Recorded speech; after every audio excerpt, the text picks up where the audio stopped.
नमस्कार दर्शक बंधु आसंत जानिबा दुब विषय किसी महत्वपूर्ण कथा। तो ठाकुर को पूजा करने समय बा पूजार ठीक पूर्वर आमको दुब एवं बरकोली पत्र आवश्यकता रही है। सब पूजा जेकोसी पूजा करंतु दुब बरकोली पत्र आंब डाल एसबू जिनस न आसिले पूजा आमे आरंभ करि पारि न थाए।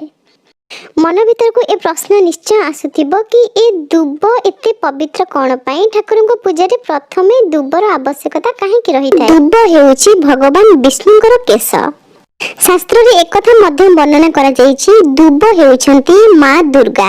दुर्गा सर्वमयी देवी दुर्गा अटंती जहा महादेव निजे मां पार्वती को कहिचंती दुब व्यतीत देव देवींकर पूजा देबा दोषाबह। जदि हमें दुब न नै की पूजा करूचे ताहले सेठी हमको दोष लागुची। तेनु दुर्बा आहरण करी पूजा करिबा विधेय बा नियम।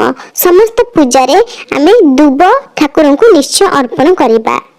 आमे प्रत्येक दिन ठाकुर पूजा करूचे ताहले कोन आमे प्रत्येक दिन दुब तोलिकी ठाकुर को पूजा करिबा कि ए प्रश्न भी बहुत लोकन मन रे रही थाए। एमिति किछि दिन अछि जे दिन आमे तुलसी तोलिबा नाही किंबा बेलपत्र तोलिबा नाही सेमिति दुबर भी किछि दिन थिबो ए दिन आमे दुब तोलिबा नाही। सेमिति गोटे दिन हेउछि रविवार। जेहेतु भगवान विष्णुकर केश बोली कहा जाय दुब को रविवार भगवान विष्णु को समर्पित तेनु रविवार दिन दुब तोलिबा को बारण करा जाय थाए। दुब केबे भी पूरा बहुत बड़ बड़ करके तोलिबे नाही जेंति कि चेर थिबो सुखिला जिंस थिबो सुखिला पत्र थिबो सेमिति तोलिबे नाही।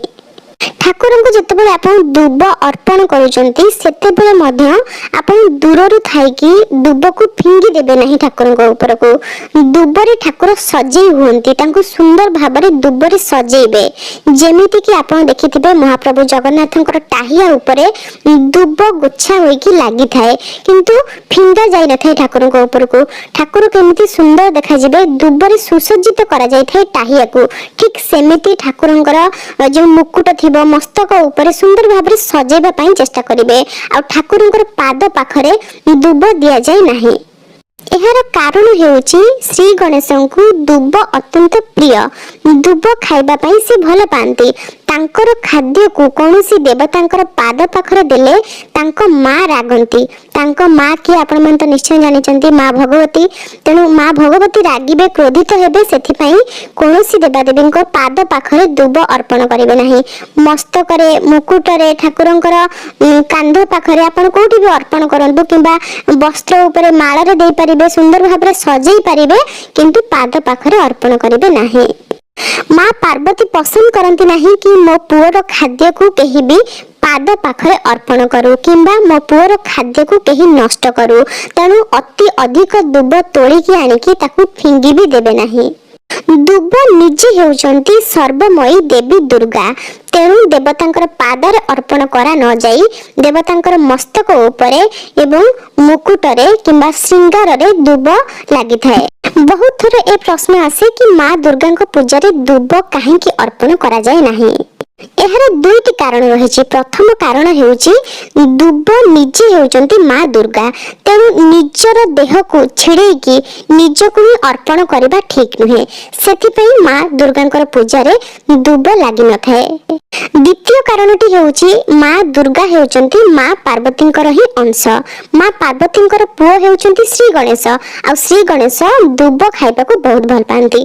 तेणु मां चाहंती कि निज पुओ जे जिंसटी खाइबा को भल पाउचंती से जिनिस केबे न सरू ताकू से निजर श्रृंगार रे व्यवहार करंती नाही रखंती थाउ मो पुओ खाइबा।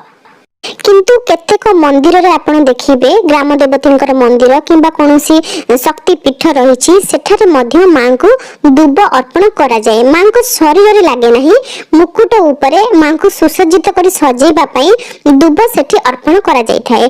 जे कोनोसी शक्ति पीठ देखंतु ग्राम देवती देखंतु जे कोनोसी जगह रे शक्ति अछंती समस्ते मां पार्वतींकर ही अंश सेठी किंतु मां को दुब लागि हुए। सेमिति किछि माने बहुत बड़ भूल जे आमे मां को दुब अर्पण कर दिले बहुत बड़ा भूल हो गला किंतु मां दुर्गा को पूजा रे लागि न थाए सेठी माने बारण करंती। किंतु अन्य पूजा रे जोंठी की शक्ति पीठ रहिछि किंबा ग्राम देवतींकर मंदिर रहिछि सेठी मां को सुसज्जित करबा पई मुकुट रे दुब लगा जाय थाए। ମୁଁ ବହୁତ ମନ୍ଦିର ଦେଖିଛି ଯେଉଁଠି ମାଙ୍କୁ ଦୁବ ଅର୍ପଣ କରାଯାଇଥାଏ। ସେଠି ମୁଁ ନନାଙ୍କୁ ପଚାରିଛି ମଧ୍ୟ କି ଦୁବ କେମିତି ଅର୍ପଣ କରାଯାଇଛି। ତ ନନା କହିବା କଥା କି ମାଙ୍କ ଶରୀରକୁ ଆମେ ଦୁବ ଲଗେଇ ନାହୁଁ, ଯେମିତିକି ମାଙ୍କ ଶରୀରକୁ ଛୁଆଁ ହେଇନାହିଁ। ଦୁବ ମାଙ୍କର ମସ୍ତକରେ ରହିଛି, ମାଙ୍କୁ ସୁସଜ୍ଜିତ କରି ସଜେଇବା ପାଇଁ ଆମେ ଦୁବ ଅର୍ପଣ କରିଛୁ। ମୁଁ ଏକାଦଶୀ ପାଳନ କରେ, ସେଥିପାଇଁ ଏକାଦଶୀ ଦିନ କେବେ ବି ଦୁବ ତଳେ ନାହିଁ। ଭଗବାନ ବିଷ୍ଣୁଙ୍କର କେଶରୁ ଦୁବର ସୃଷ୍ଟି। ଏକାଦଶୀ ଭଗବାନ ବିଷ୍ଣୁଙ୍କର ପ୍ରିୟ ତିଥି, ତେଣୁ ତାଙ୍କର ପ୍ରିୟ ତିଥିରେ ତାଙ୍କରି ପୂଜାର ଦିନରେ ତାଙ୍କ ଚୁଟିକୁ ଛିଡ଼େଇବାକୁ ମତେ ଭଲ ଲାଗେ ନାହିଁ। ସେଥିପାଇଁ ମୁଁ ଏକାଦଶୀ ଦିନ ଦୁବ ତୋଳେ ନାହିଁ।